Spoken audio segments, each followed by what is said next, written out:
So today I'm going to trade the cowboy hat for a hard hat.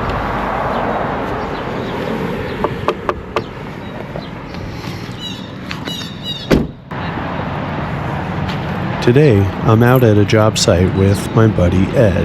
Ed is a great guy, and he does an amazing job supplying equipment to operations like this. Ed also has a nice sister. Hi, Taylor. I like the hard hat. Thank you, sir. We had a guy that wore that hard hat too. Jesse? So we're out here in Lakewood, Ohio. And this is a very old city with a lot of really neat historic homes, kind of like this one back here. And there is a construction project that is sort of happening behind the homes here. And so in order to preserve the sidewalk and the driveway and everything, you can see they've brought out these large decks out here that will allow them to get equipment like this back there and not do damage. Yeah, check it out. It's stinky. Stinky? You'll get about right. You'll know why we're here. Cool. Yeah.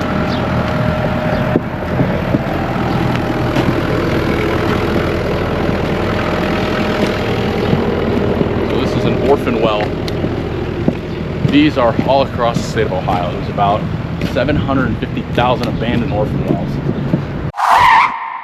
It was at this point I learned there is an orphaned petroleum well located right behind these homes, and it is actively leaking.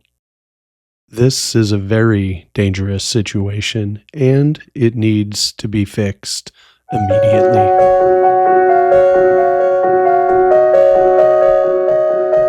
My name's Kelly Donahue, and I work for the Ohio Department of Natural Resources, Division of Oil and Gas Resources Management. I work with our Orphan Well program, the team in charge of investigating, researching, preparing, and ultimately plugging Ohio's old oil and gas wells. An orphan well is an abandoned oil and gas well that has no owner, so the state of Ohio steps in to plug the well. Many of these wells were drilled decades ago. Some are more than 100 years old. They were drilled before Ohio even had laws and rules regulating where a well could be drilled and how it should be built. Over time, the owners of these wells went bankrupt or even passed away, and the state is left to ensure the well is properly plugged. Orphan wells are located all over Ohio, in fields and woods, cities and towns. We've even found and plugged a well underneath an elementary school gymnasium. In the United States, there are approximately 120,000 documented orphan petroleum wells. That seems like a lot. However, the Environmental Protection Agency, the EPA, believes there may be closer to 4 million of these abandoned wells that are not documented. It is unknown how many of these wells are actively leaking, but they are constantly discovering new ones.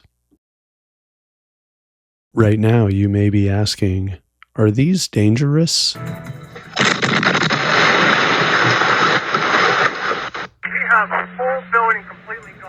Gosh, that's just unbelievable. The blast leveled 3 homes in the neighborhood and damaged a dozen others.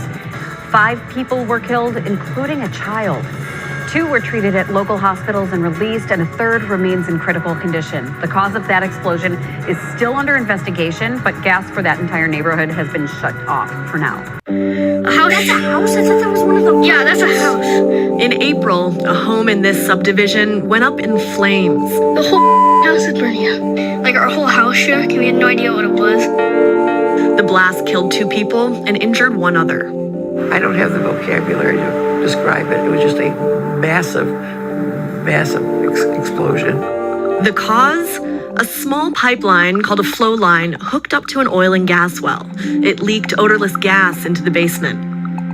A 3rd and final abandoned set of flow lines running from the well to a former storage tank battery location to the north of the site then became our focus.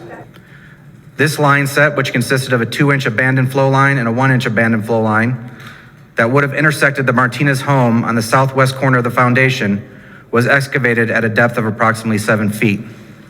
And that flow line ran from the well and curved up and terminated right about here. Investigators found these lines terminated approximately 6 feet from the foundation of the home, and the lines had been cut all the way through. The lines had been abandoned since the tank battery to the north was moved prior to the development of the subdivision. Both lines were traced back to the wellhead, where the 2-inch line was disconnected and capped, but the 1-inch line was still connected to the well through a valve. This fugitive gas, which would have been odorless even to a trained tradesperson like Joey Irwin, eventually reached the right mixture of gas and air, found an ignition source just prior to 4:46 p.m. on April 17th while Mark and Joey were in the basement, and erupted into a sudden and violent explosion and rapidly expanding fuel-fed fire that destroyed the home, taking the lives of Joey Irwin and Mark Martinez. Why they're here, they specialize in remediation and reclamation of it.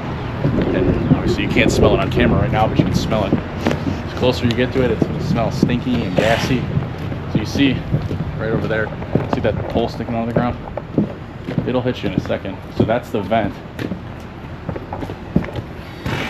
And they're thinking right here is where they're going to be at, and you can smell it. Oh yeah.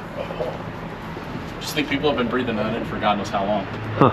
So, yeah, it really isn't anything crazy in terms of the equipment side. It's pretty standard for what they have, and they got. So, it's this pole right here? It's this pole that it's acting as a vent. Okay. So, yeah. That is pretty wild.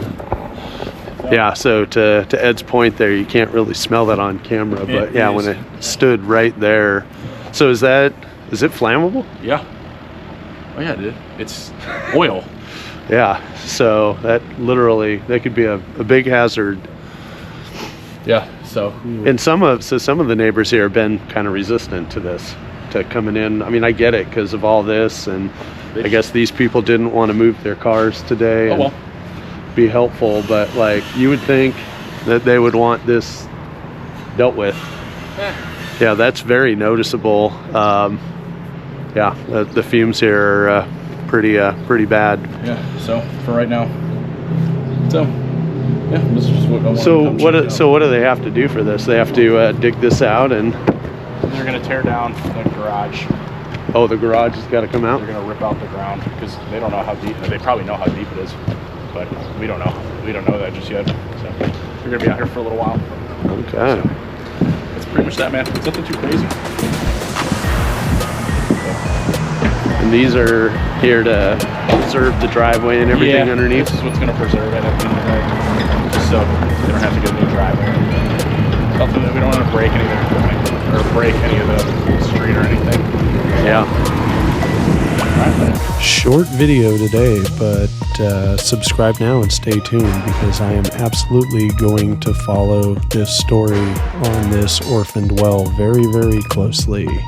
And I'll be back out with my buddy Ed once again.